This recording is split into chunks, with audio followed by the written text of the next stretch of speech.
আজ সাংসদদের নিয়ে বৈঠকে তৃণমূল নেত্রী। এসআইআর ও বাংলা শ্রমিকদের হেনস্থাকে হাতিয়ার, সংসদের দলকে লড়াইয়ের দিক নির্দেশ নেত্রীর। এবং এই বৈঠকে থাকবেন অভিষেক বন্দ্যোপাধ্যায়ও। এসআইআর ইস্যুতে এককাট্টা বিরোধীরা। 8ই আগস্ট নির্বাচন কমিশন ঘেরাও কর্মসূচি ইন্ডিয়ার। প্রতিনিধি মৈত্রী এই মুহূর্তে আমাদের সঙ্গে রয়েছেন, সরাসরি মৈত্রীর কাছে যাব। মৈত্রী, আমরা দেখেছি একদিকে যখন সংসদে বাদল অধিবেশন ঘিরে একেবারে উত্তাল পরিস্থিতি, তখন সেই বাদল অধিবেশনের মাঝেই তৃণমূল নেত্রী মমতা বন্দ্যোপাধ্যায়ের এই জরুরি বৈঠক জাতীয় স্তরে কতটা তাৎপর্যপূর্ণ?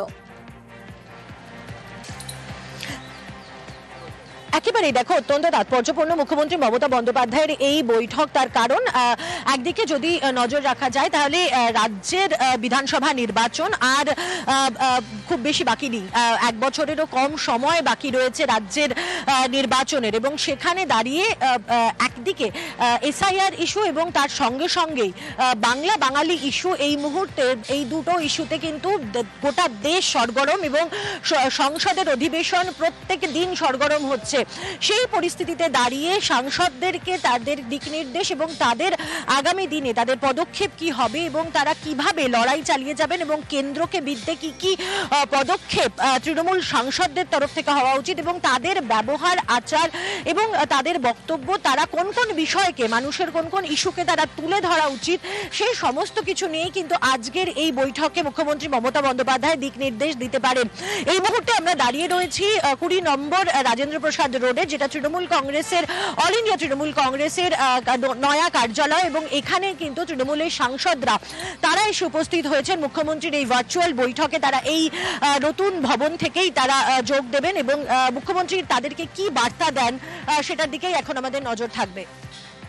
একেবারেই মৈত্রী, অর্থাৎ কিভাবে সংসদের ভিতরে ও বাইরে কেন্দ্রের বিরুদ্ধে সন্ত্রাসী আক্রমণ জারি রাখা যায়, কোন ইস্যুগুলিকে সামনে রেখে প্রতিবাদ তীব্রতর করা যায়, সেই রণকৌশলই ঠিক হবে বলে এমনটাই মনে করা হচ্ছে। সাংসদদের নিয়ে বৈঠক তৃণমূল নেত্রীর। এসআইআর থেকে বাংলার পরিযায়ী হেনস্থা, বাঙালি যাত্রাভিমানের শান দিয়ে দিল্লিতে কোন পথে আন্দোলন, বিজেপির বিরুদ্ধে সংসদের ভিতরে বাইরে লড়াইয়ে সুর বেঁধে দেবেন মমতা বন্দ্যোপাধ্যায়, এবং সেই নিয়েই কিন্তু আজকের এই ভার্চুয়াল বৈঠক।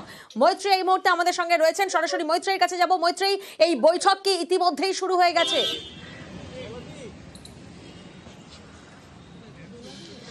দেখো, এখনো পর্যন্ত আমরা যেটা জানতে পারছি যে অল্প কিছু সময়ের মধ্যেই এই বৈঠক শুরু হয়ে যাওয়ার কথা। ইতিমধ্যেই অভিষেক বন্দ্যোপাধ্যায় এবং সুব্রত বক্সী তারা এই বৈঠকে ভার্চুয়ালি যোগ দিয়ে দিয়েছেন। আর মাত্র অল্প কিছু সময়ের অপেক্ষা মুখ্যমন্ত্রী মমতা বন্দ্যোপাধ্যায়, তিনি আর অল্প কিছু সময়ের মধ্যে, এবং আমরা যেটা জানতে পারছি যে মুখ্যমন্ত্রী মমতা বন্দ্যোপাধ্যায় তিনি ইতিমধ্যেই বৈঠক শুরু করে দিয়েছেন, তিনি যোগ দিয়েছেন ভার্চুয়াল বৈঠকে এবং সাংসদদের নিয়ে এই বৈঠক ইতিমধ্যেই শুরু হয়ে গিয়েছে।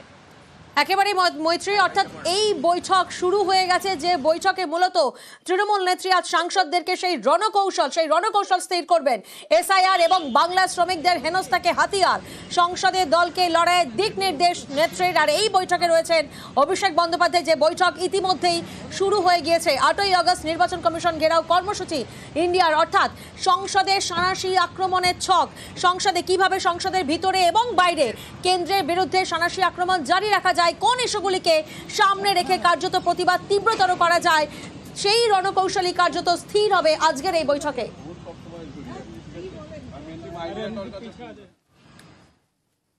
ঠিক একদিকে যখন তৃণমূল নেত্রীর সঙ্গে সাংসদদের এই বৈঠক চলছে, অর্থাৎ বৈঠক শুরু হয়ে গেছে, তখন অন্যদিকে আজই বাংলার সাংসদদের সঙ্গে বৈঠক অমিত শাহের।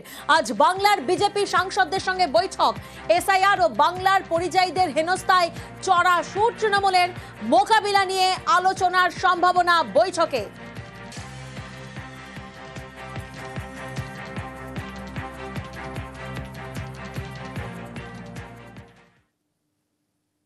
অন্যদিকে সাংগঠনিক বৈঠকে অভিষেক বন্দ্যোপাধ্যায়, কোচবিহার ও আলিপুরদুয়ারের নেতৃত্বকে নিয়ে বৈঠক। অসম সীমানায় ভাষা আন্দোলনে জোরের বার্তা, ব্লক ভিত্তিক প্রচারে জোর দেওয়ার বার্তা দেওয়া হয়েছে।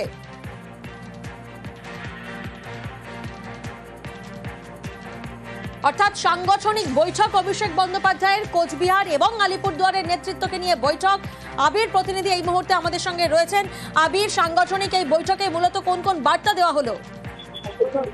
দেখো, কিছুক্ষণ আগে আলিপুরদুয়ার নিয়েও যে বৈঠক, সেই বৈঠক শেষ হয়েছে এবং আজকে কোচবিহার এবং আলিপুরদুয়ার এই দুটি জেলার বৈঠক থেকে মূলত যেটা বার্তা দেওয়া হয়েছে সেটা হচ্ছে যে সাংগঠনিক দিক থেকে আগামী সময়ে বিধানসভা নির্বাচনের আগে পর্যন্ত ব্লক এবং বুথ স্তরে তৃণমূল কংগ্রেসের জনপ্রতিনিধিরা, সাংগঠনিক পদাধিকারী যারা রয়েছেন তারা কিভাবে কাজ করবেন। দ্বিতীয়ত যে বিষয়টি এর মধ্যে উল্লেখিত হয়েছে সেটা হচ্ছে যে পাড়ায় সমাধান এই প্রকল্প ইতিমধ্যেই শুরু করা হয়েছে। এক্ষেত্রে যারা জনপ্রতিনিধিরা রয়েছেন তাদের উপস্থিতি যেন যথাযথ হয় এবং সেই উপস্থিতির ক্ষেত্রে দাঁড়িয়ে সাধারণ মানুষের কি ধরনের অসুবিধা হচ্ছে বা কি চাইছে সেটি একটি তৎক্ষণাৎ একটা প্রতিক্রিয়া পাওয়া যায়, তাহলে সেগুলিকে সমাধান করার ক্ষেত্রে যথোপযুক্ত ব্যবস্থা গ্রহণ করতে হবে। তৃতীয়ত হচ্ছে যে বঞ্চনা ইস্যু নিয়ে এর আগে একাধিকবার সুর চড়িয়েছে তৃণমূল। দিল্লি পর্যন্ত কি আন্দোলন হয়েছে, কলকাতাতে রাজভবনের সামনে তারা ধর্ণা অবস্থান কর্মসূচি নিয়েছে। এই বঞ্চনা ইস্যুর প্রেক্ষিতে আদালতের নির্দেশের পরও এখনো পর্যন্ত কবে থেকে কাজ শুরু হবে এবং কবে থেকে অর্থ দেওয়া হবে এখনো পর্যন্ত জানানো হয়নি। এই বিষয় নিয়েও মানুষের কাছে পৌঁছতে হবে এবং সর্বোপরি দলের তরফ থেকে, শীর্ষ নেতৃত্বের তরফ থেকে যে ভাষা আন্দোলন এবং একই সঙ্গে হচ্ছে এসআইআর ইস্যুতে যে অবস্থান নেওয়া হয়েছে তার প্রেক্ষিতে এলাকাতে এই নেতারা কিভাবে কাজ করবেন সেটিকে দেখতে বলা হয়। এর মধ্যে কোচবিহার অত্যন্ত গুরুত্বপূর্ণ, আলিপুরদুয়ারও, তার কারণ দুটোই আসাম সীমানা ঘেঁষা, আবার কোচবিহারের ক্ষেত্রে আন্তর্জাতিক সীমানাও রয়েছে। দুটো জেলার ক্ষেত্রে দেখতে পাওয়া যাচ্ছে যে একাধিক ব্যক্তি আসাম থেকে এনআরসি নোটিশ পেয়েছেন।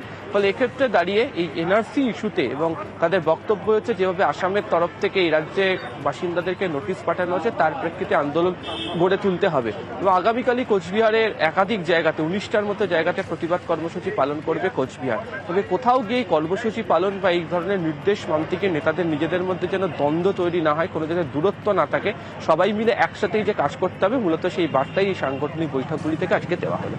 বেশ, ধন্যবাদ আবির।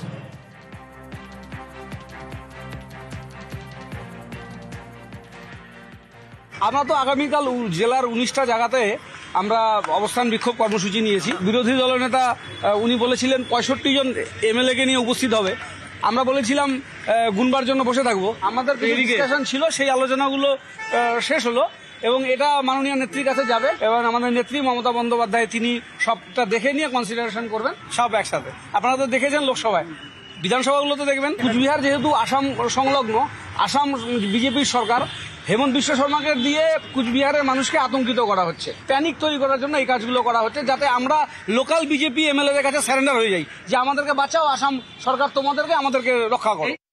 এসআইআর নিয়ে যখন রাজ্য রাজনীতি, দেশ জুড়ে রাজনীতি গরম, তুঙ্গে তরজা, সংসদ বারবার বন্ধ হয়ে যাচ্ছে, তখন হাইকোর্ট এসআইআর এর বিএলও বুথ লেভেল অফিসারদের কারা হবেন জাতীয় নির্বাচন কমিশনের 4 অক্টোবর 2022-এর গাইডলাইনই মেনে চলতে হবে। শিক্ষকদের ক্ষেত্রে বলা আছে কি, পড়ুয়াদের ক্ষতি না করে ভোটের কাজ দেওয়া যেতে পারে, ছুটির দিন নন টিচিং টাইমে ভোটের কাজে বিএলও হিসেবে কাজ করতে পারেন, ম্যাক্সিমাম বিএলও নিযুক্তকরণ অন্যান্য ডিপার্টমেন্ট থেকে করতে হবে, সব থেকে কম বিএলও বুথ লেভেল অফিসার করতে হবে শিক্ষকদের, সব থেকে কম। স্থায়ী কর্মী না অস্থায়ী কর্মী হবে বিএলও তাও নির্দিষ্ট করা আছে এই গাইডলাইনে।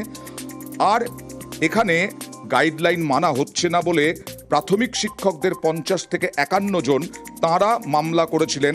আর এই মামলার পরিপ্রেক্ষিতেই বিচারপতি অমৃতা সিনহা জানিয়ে দিলেন যে 2022-এর 4 অক্টোবর নির্বাচন কমিশনের গাইডলাইন মেনে বিএলও নিযুক্তকরণ এবং কাজ বন্টন করতে হবে বিএলওদের।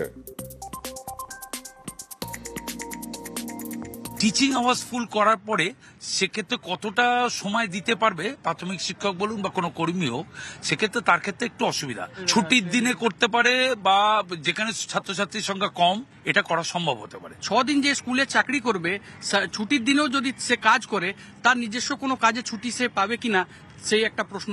অ্যাজ এ শিক্ষক যারা যাবেন তাদের দায়িত্ব রয়েছে, কিন্তু আপনাদেরও একটা দায়িত্ব রয়েছে। একজন শিক্ষক যখন ইলেকশন ডিউটিতে যাবে, তার সুরক্ষার ব্যাপারটাও আপনাদের উপরে দায়িত্ব রয়েছে, যে আপনিও সেই জিনিসটা দেখুন।